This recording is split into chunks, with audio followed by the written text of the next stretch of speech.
Dans le monde de la construction, un secteur où tout va très vite, comment est-ce qu'on passe de spécialiste à véritable leader en à peine 10 ans? C'est ce qu'on va décortiquer aujourd'hui, en regardant de plus près le parcours de Johnny Andriani pour bien comprendre les étapes clés de son ascension. Pour commencer, rien de mieux que ses propres mots, non? Ça plante le décor. On ne parle pas juste d'un métier, on sent tout de suite la vocation. Cette passion pour le pilotage et, surtout, ce souci du détail dans les finitions, eh bien c'est le fil rouge qui va nous guider tout au long de cette analyse. Allez, voici notre feuille de route pour aujourd'hui. On commence par son profil d'expert, ensuite on fera un gros plan sur son rôle de leader chez MW Services. Après ça, on remontera un peu le temps pour voir sa progression sur 10 ans. Puis on ouvrira sa boîte à outils pour voir ses compétences et on terminera sur ce qui l'attend pour la suite. C'est parti! Première étape, donc, le profil. Qu'est-ce qui fait qu'un professionnel du BTP est vraiment axé sur les résultats? On va voir que pour Johnny Andriani, tout commence par une vision très claire de là où il veut aller. Et justement, ses objectifs sont limpides.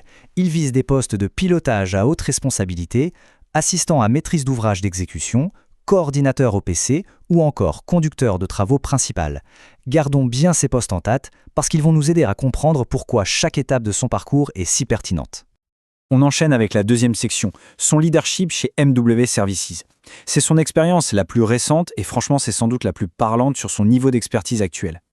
Pour qu'on se rende bien compte de l'ampleur de son travail, ce chiffre est, waouh, presque 24 millions d'euros. C'est le volume total des opérations qu'il a pilotées en seulement quelques années. Ça montre tout de suite qu'on parle de gestion de projet d'une très grande envergure. Et ce qui est vraiment intéressant, c'est de voir comment ce chiffre impressionnant se décompose. On voit bien qu'il coordonne plusieurs chantiers en même temps pour des clients majeurs comme CDC Habitat ou Valoffice. Il ne s'agit pas d'un seul énorme projet, mais bien de la gestion simultanée de plusieurs opérations complexes. C'est un sacré défi. Quand on regarde ces missions, on comprend qu'on a affaire à un pilote complet. Il y a la préparation technique, la gestion financière, le management des équipes, la garantie de la qualité. Il ne se contente pas de superviser de loin, non. Il orchestre vraiment tout le projet, de A à Z, de la conception jusqu'à la livraison.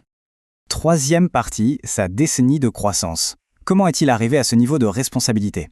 Allez, on remonte un peu le temps pour voir ça. Cette frise, elle est parfaite pour ça.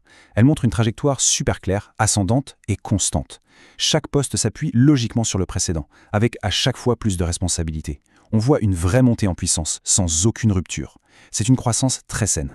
Faisons un petit zoom sur une expérience qui est vraiment un marqueur fort de son parcours, le projet Natura Park. C'est un cadre d'école qui montre sa capacité à prendre les rênes d'une opération d'envergure, en totale autonomie. Pour se donner une idée de la taille du projet, on parle de 176 logements. Ce n'est pas rien, c'est comme construire une petite ville. Ça demande une organisation et une coordination absolument sans faille. Et côté budget, le projet représentait 21 millions d'euros de travaux. Ce chiffre, il confirme non seulement l'importance du projet dans son portefeuille, mais aussi et surtout l'énorme confiance que ses employeurs lui ont accordée. Et attention, cette capacité à gérer de gros projets, elle n'est pas sortie de nulle part. Ses toutes premières expériences chez Bernardo et Madopi ont été fondamentales. C'est là qu'il a appris à jongler avec plusieurs projets en même temps et à superviser des budgets importants. Ce sont les fondations de ses succès futurs. Quatrième section, sa boîte à outils. Alors, après ce beau parcours, qu'est-ce qu'il y a dedans, concrètement? Quelles sont les compétences qu'il apporte sur un chantier? Voilà le cœur de son savoir-faire technique. On retrouve sa spécialisation dans les finitions, un moment absolument critique pour la satisfaction du client final, et à côté de ça, une maîtrise totale des aspects contractuels et de la livraison des projets. C'est très solide. Ah, cette diapo illustre parfaitement sa double casquette. D'un côté, le management humain, le terrain, la coordination des équipes. De l'autre, la gestion rigoureuse des chiffres, des plannings et de la qualité. Et c'est vraiment l'alliance de ces deux pôles qui fait toute sa force. Et pour finir, son expertise est bien ancrée dans son époque. La maîtrise de tous ces outils modernes de gestion de projet et de lecture de plans, ça montre qu'il est parfaitement à l'aise avec l'environnement numérique de la construction d'aujourd'hui. Et voilà, on arrive à la dernière section, le prochain défi. Après ce parcours impressionnant, vers quoi se tourne-t-il maintenant? L'information ici, elle est claire, directe, efficace. Il est disponible tout de suite pour un nouveau challenge et sa mobilité sur toute l'Île-de-France est un atout majeur qui offre une grande flexibilité pour ses futurs projets. On termine donc sur cette question. Avec une décennie d'expérience solide, une expertise qui n'est plus approuvée et une trajectoire impeccable, la vraie question, ce n'est peut-être pas de savoir s'il est le bon coordinateur pour un projet ambitieux, mais plutôt quel projet sera à la hauteur de son potentiel.